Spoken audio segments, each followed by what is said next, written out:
Olá, sou a professora Irene. E eu sou o professor Fábio Ferraz. Prepare-se para ampliar seus conhecimentos. Vamos Vamos lá? lá? Na aula de hoje, iremos falar sobre o sistema circulatório, que é esse sistema localizado aqui embaixo. Primeiro, vamos falar sobre suas funções. Qual a função do sistema circulatório? O sistema circulatório desempenha importantes funções em nossos organismos. Primeiro, promover o transporte de substâncias. Então, os nutrientes, os gases, toxinas, os hormônios, enfim, todas as substâncias que precisam ir de um lado para outro no nosso organismo, ele é feito através do sistema circulatório. O sistema circulatório também participa do processo de imunidade, defesa do organismo. Então, a defesa do nosso organismo é promovida ou são promovidas por células que fazem parte do sistema circulatório. Pelo transporte específico dos gases, oxigênio, que é importante para a fabricação de energia biológica em nossas células, que é o ATP, e pelo transporte do gás carbônico, que também é um gás tóxico para nós. Além disso, o sistema circulatório também participa na regulação da temperatura corporal.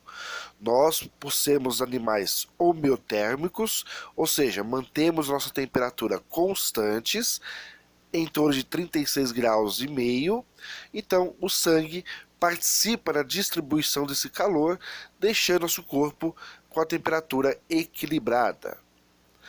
E também participa da coagulação sanguínea, ou seja, no controle de hemorragia. Caso nossos vasos se estourem ou a gente se arranhe ou nos machucamos, para o controle dessa hemorragia, existem células sanguíneas que também irão promover a nossa proteção. Então, o sistema circulatório, de forma geral, ele vai ter como principais órgãos os vasos sanguíneos, o coração e o sangue. E vai ser o nosso objetivo estudar essas estruturas ou esses órgãos do sistema circulatório. Então, como falamos, os principais órgãos do sistema circulatório são os vasos sanguíneos, que nós vamos ver com maior detalhe o que é a veia, o que é uma artéria e o que são os capilares. O coração, como é o coração humano, e como funciona ou quais são as partes do sangue, do que ele é composto e qual é a função de cada parte do sangue. Então, esses são os elementos de estudo que vamos fazer a partir de agora. Vamos estudar os vasos sanguíneos, o coração e o sangue.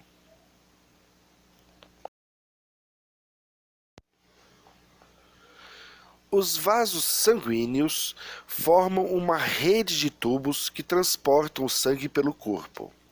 Esses tubos possuem diferentes diâmetros e fazem circular o sangue arterial, ou seja, o sangue oxigenado, e venoso, que é o sangue rico em gás carbônico, e desta forma constitui o sistema cardiovascular ou circulatório.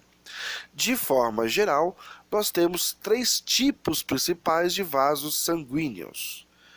Um que é a veia, outro que é a artéria e um terceiro que são os capilares.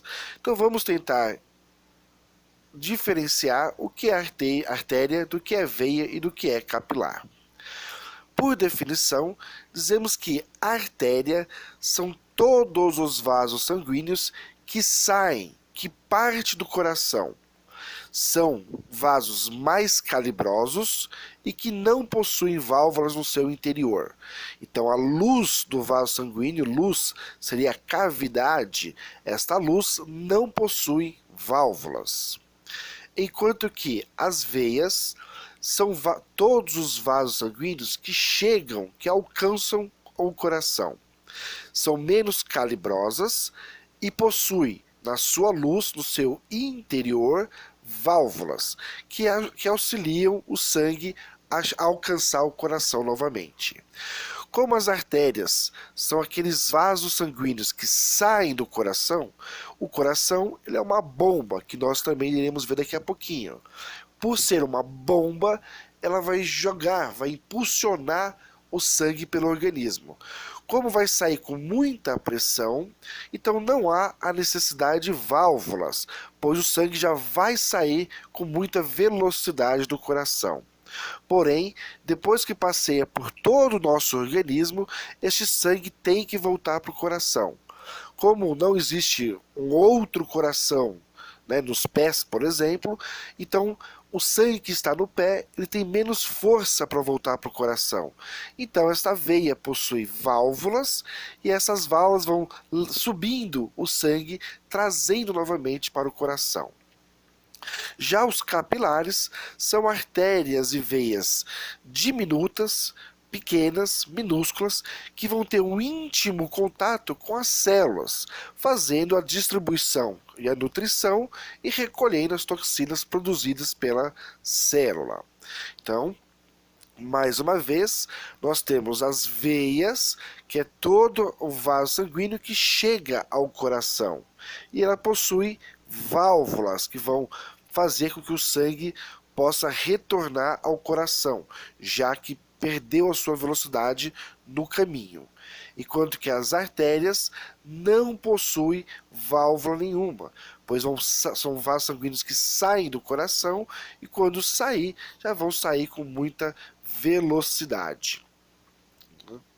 Então, para poder finalizarmos essa parte de vasos sanguíneos, vamos observar de novo.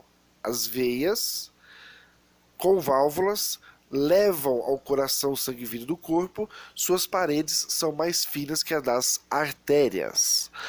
Enquanto que as artérias são vasos que não possuem válvulas, sem válvulas, que levam o sangue do coração a todo o corpo.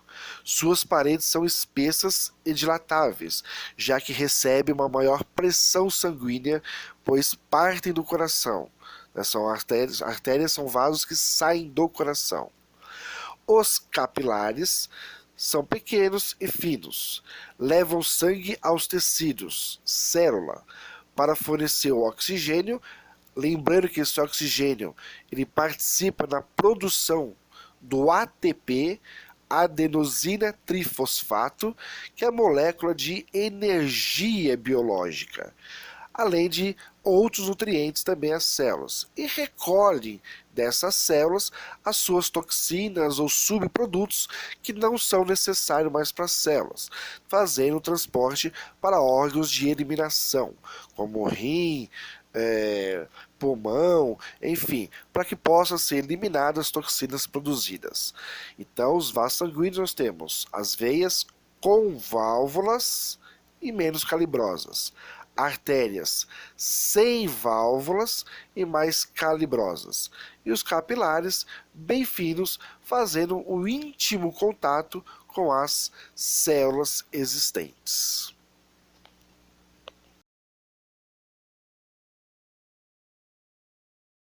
Vamos agora falar sobre o coração.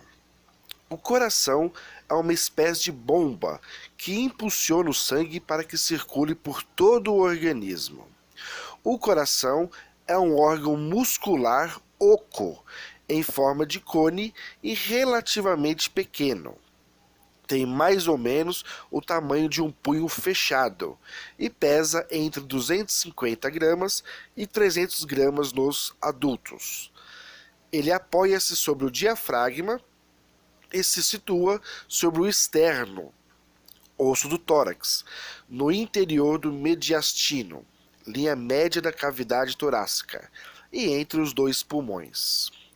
Ele tem 3 camadas: o endocárdio, a camada lisa que fica no interior do órgão, o miocárdio, camada média do músculo cardíaco, e o pericárdio, membrana que envolve o coração. Então, de forma simples ou mais esquemática, vamos pegar um coração e vamos parti-lo, dividi-lo ao meio. E vamos ver que ele é oco, ou seja, ele apresenta 4 cavidades, buracos. Então ele apresentam 4 cavidades distintas, bem separadas entre si. 2 cavidades superiores, que vamos chamar de átrio, e 2 cavidades, 2 buracos inferiores, que vamos chamar de ventrículo. Então nós temos na parte de cima o átrio direito, do lado direito do coração, e o átrio esquerdo. Então na parte de cima fica os átrios, enquanto que na parte de baixo fica os ventrículos. O ventrículo esquerdo do lado esquerdo e o ventrículo direito do lado direito. O átrio esquerdo, ele recebe sangue que vem do pulmão. Então geralmente a gente fala que é o sangue oxigenado, o sangue com oxigênio. Passa do pulmão, entra para o coração pelo átrio esquerdo, passa pela válvula mitral, ou também chamada bicúspide, chegando no ventrículo esquerdo. E do ventrículo esquerdo, esse sangue oxigenado, ou sangue arterial, ele é jogado para o corpo para ser distribuído. Quando passa por todo o organismo, este sangue volta ao coração pelo átrio direito. Então agora ele vai vir pela veia cava, e a veia cava vai trazer o sangue chamado venoso, que é um sangue rico em gás carbônico, ou também chamado dióxido de carbono, e este sangue venoso entra pelo átrio direito, que é o buraco, a cavidade superior direita, passa pela válvula tricúspide, que é uma válvula que separa o átrio do ventrículo, e agora ao impulsionamento do ventrículo direito para os pulmões, para sofrer a hematose, as trocas gasosas, eliminando o gás carbônico que nos é tóxico e, mais uma vez, absorvendo o gás oxigênio que é necessário para a produção de energia biológica, o chamado ATP. Então veja que o coração é uma bomba. Esta bomba, ela tem 4 cavidades distintas. Na parte de cima nós chamamos de átrio e na parte de baixo os ventrículos. De um lado vai ter o sangue oxigenado, sangue arterial, que se fala, e o sangue com gás carbônico, ou sangue venoso. Entre o átrio e o ventrículo esquerdo, temos uma válvula chamada mitral, que é a batida que você ouve do coração, o famoso pum-pum, pum-pum, né? São os barulhos das válvulas abrindo e fechando. E do átrio direito é a mesma coisa. Então, entre o átrio e o ventrículo, existe uma válvula também chamada tricúspide. E esta válvula é que vai separar o átrio do ventrículo. E dessa forma, o coração vai bombeando ou sangue para o corpo, ou sangue para os pulmões.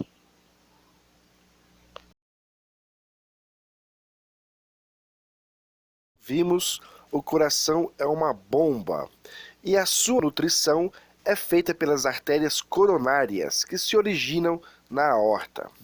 Os batimentos cardíacos são coordenados por sinais elétricos. Em uma pessoa saudável, o coração bate em média de 70 a 80 vezes por minuto e bombeia cerca de 74 mil litros de sangue por dia. Como já foi falado, existe algumas camadas no coração. A mais externa é chamada pericárdio. É a membrana que reveste externamente o coração, como um saco. Esta membrana propicia uma superfície lisa e escorregadia ao coração, facilitando seu movimento ininterrupto. Então é a parte mais externa do coração. A parte mais externa é o pericárdio. Dentro do átrio e do ventrículo existe uma camada tecidual chamada de endocárdio. É uma membrana que reveste a superfície interna das cavidades do coração, do átrio e do ventrículo. E o miocárdio é o músculo propriamente dito. Então, o miocárdio é o músculo responsável pelas contrações vigorosas e involuntárias do coração. Situa-se entre o pericárdio e o endocárdio. Então, pericárdio vem de periferia, ou seja, o mais afastado do centro. Enquanto que o endo interno, dentro, é a parte tecidual que reveste a cavidade. E a parte do miocárdio é o próprio músculo em si, é a parte mais volumosa, mais vigorosa desta bomba chamada coração.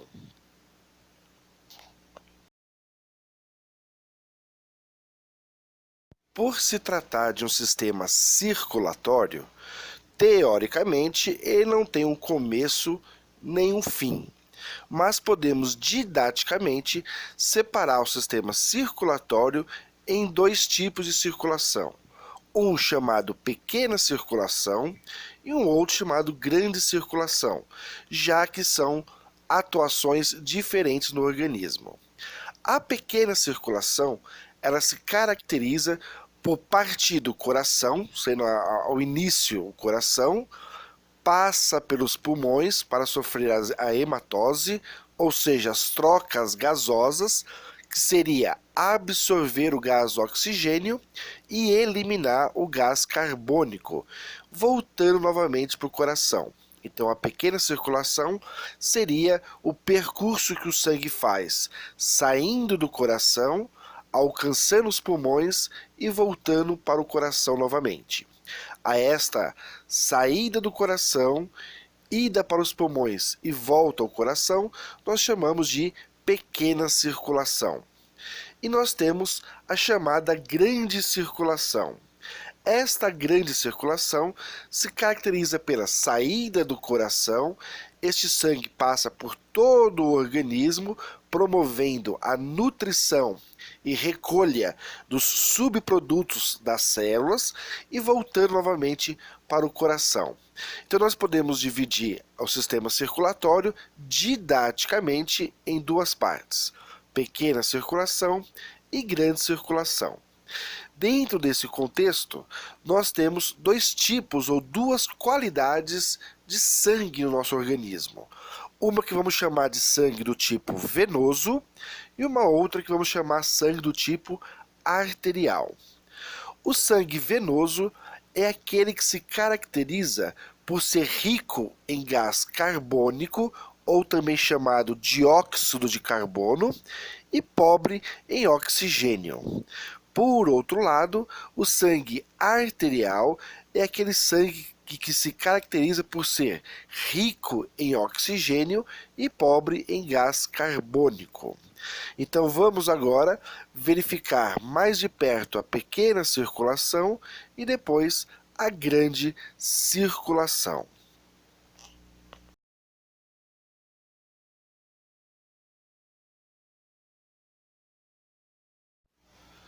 Então, vamos falar agora da pequena circulação, que nada mais é do que a saída do sangue do coração, indo para os pulmões, sofrendo a hematose e voltando para o coração novamente. Então vamos partir do ventrículo direito, já que é a saída do coração, o sangue do coração, ele vai sair pelo ventrículo direito.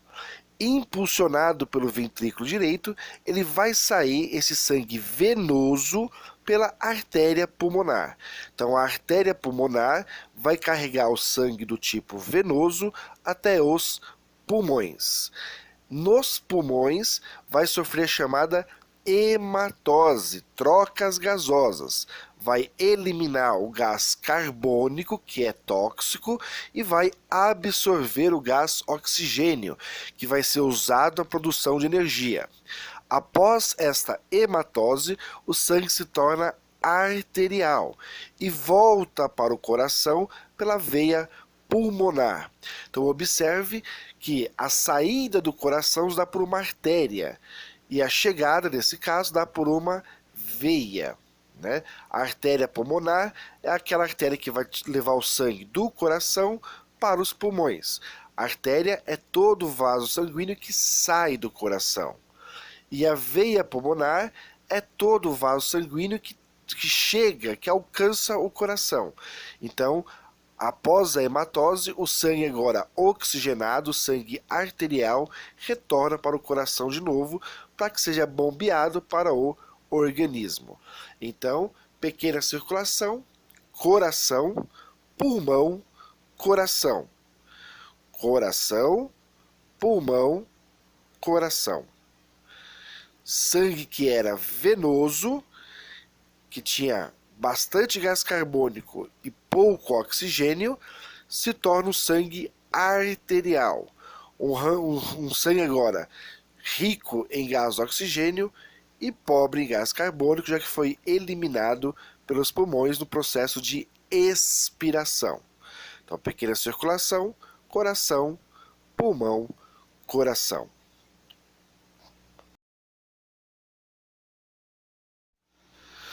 E vamos agora falar da grande circulação. Então, a grande circulação, ela ocorre com o sangue partindo do coração, sendo distribuído por todo o organismo para o processo de nutrição e recolhimento de toxinas e subprodutos, e retornando ao coração novamente. Então, no esquema do ventrículo esquerdo, o sangue vai ser bombeado para todo o organismo através da artéria aorta, já que a artéria é todo o vaso que sai do coração. Essa artéria aorta vai se ramificar em várias outras artérias por nosso organismo, até chegar a ser capilares. Nos capilares será feito as trocas, nutrição que sai do sangue para as células, e das células vai jogar para o sangue os subprodutos e toxinas produzidos pelas células. E aí o sangue que era arterial, o sangue oxigenado, passa agora a ser sangue venoso. Esse sangue venoso retorna ao coração pela veia cava. Esse sangue passa pelo átrio e vai para o ventrículo direito, começando novamente o processo do sistema circulatório até os pulmões. Então veja que na grande circulação, por que grande circulação? Porque vai ocorrer pelo corpo todo. Então do coração, ventrículo esquerdo, é bombeado por todo o organismo, onde é feito a troca de substâncias, de nutrientes pelo sangue e recolhimento das toxinas e subprodutos, e retornando ao coração novamente para que seja recondicionado para os pulmões e começar novamente o ciclo. Então, grande circulação, coração, corpo, coração. O sangue que era arterial, rico em oxigênio e pobre em gás carbônico, volta a ser sangue venoso, ou seja, um sangue rico em gás carbônico e agora pobre em oxigênio. Então, coração, corpo, coração. A esta circulação nós chamamos de grande circulação.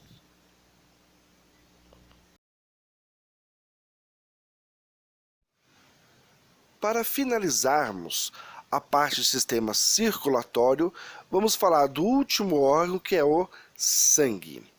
O sangue é um tecido líquido formado por diferentes tipos de células que estão suspensas no citoplasma. Ele circula por todo o nosso corpo em uma única direção, através das veias e artérias. Vamos lembrar que as veias levam o sangue dos órgãos e tecidos para o coração, enquanto as artérias levam o sangue do coração para os órgãos e tecidos. Em um adulto, circulam em média 6 litros de sangue.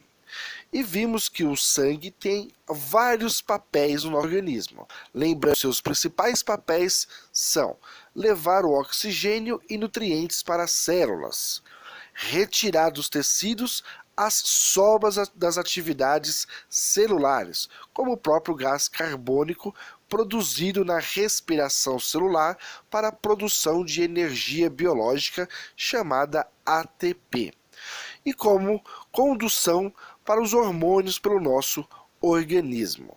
Então nós vimos que o sangue ele desempenha um papel muito importante no nosso organismo, além de promover também a defesa ou o sistema imunológico do nosso organismo.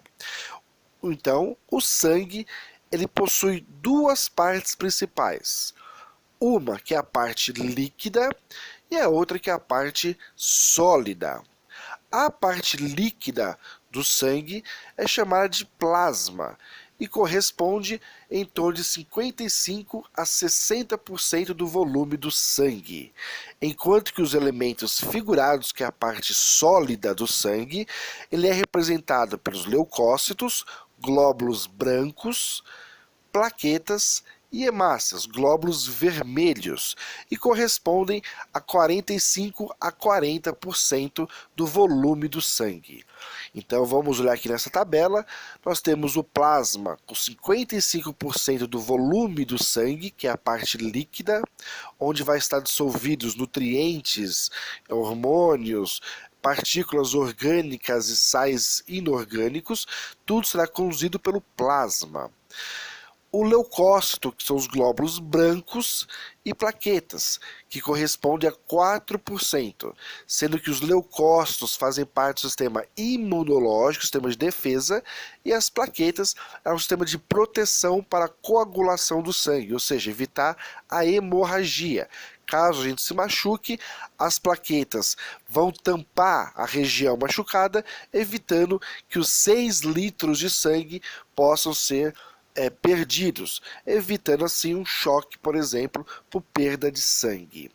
Além das hemácias, que corresponde a 41%. Essas hemácias correspondem aos glóbulos vermelhos, e são elas que são responsáveis pelo transporte de gases como o gás oxigênio, que é bom para nós, e o gás carbônico, que é tóxico. Então vamos dar uma olhadinha no sangue um pouco mais de perto.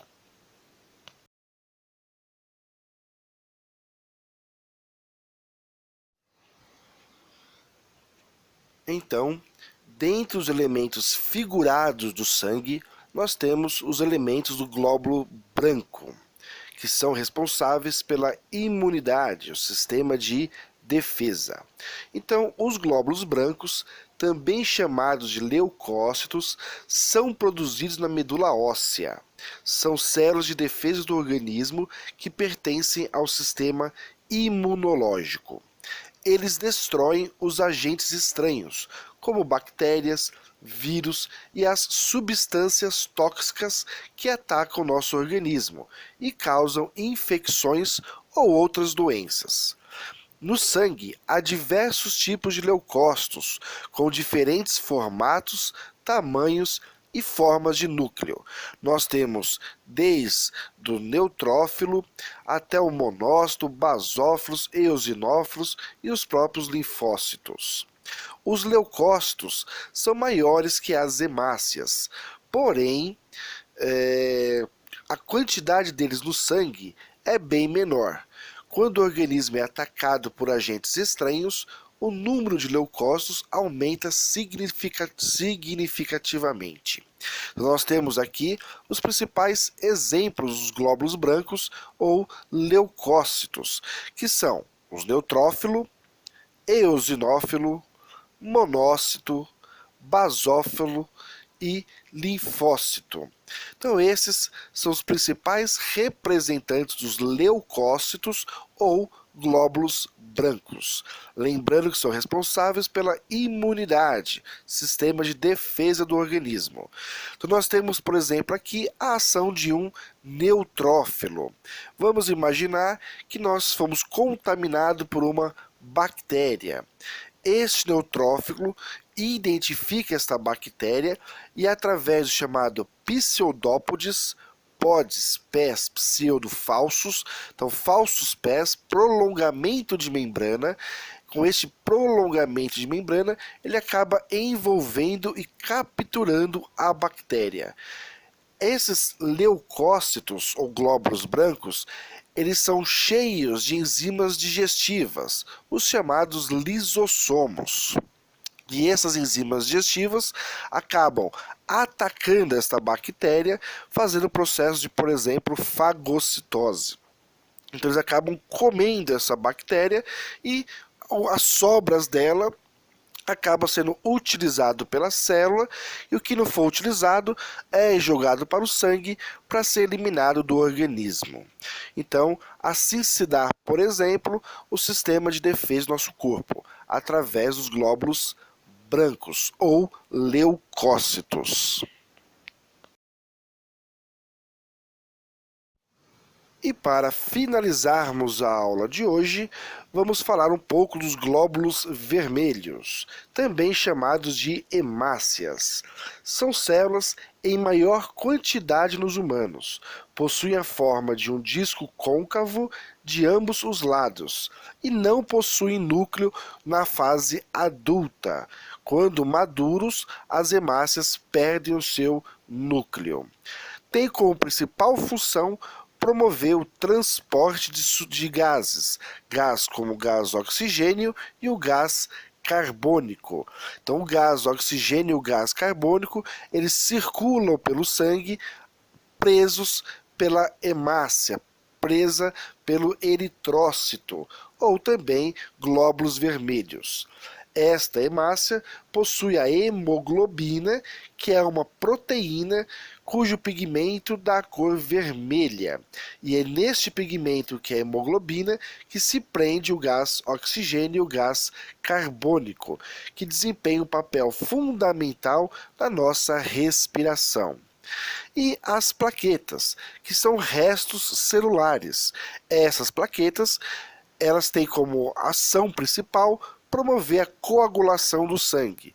Então, em um ferimento, em um machucado, quando a pessoa começa a perder sangue, essas plaquetas se agrupam naquela região lesionada, fazendo um chamado efeito tamponante, evitando a perda de sangue.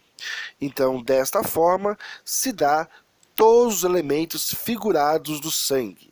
Então, nós temos o plasma, que é a parte líquida, e as partes sólidas, ou elementos figurados, que são os glóbulos vermelhos, também chamados hemácias ou eritrócitos. E os glóbulos brancos, também chamados de leucócitos, e as plaquetas. Então fica aqui as principais características, né, suas principais funções. Caso necessário, dê uma pausa e examine individualmente cada um desses elementos. E damos assim por encerrado mais uma aula de fisiologia humana, e dessa vez com o sistema circulatório. Agradecemos e contamos com você no próximo vídeo aula. Muito obrigado!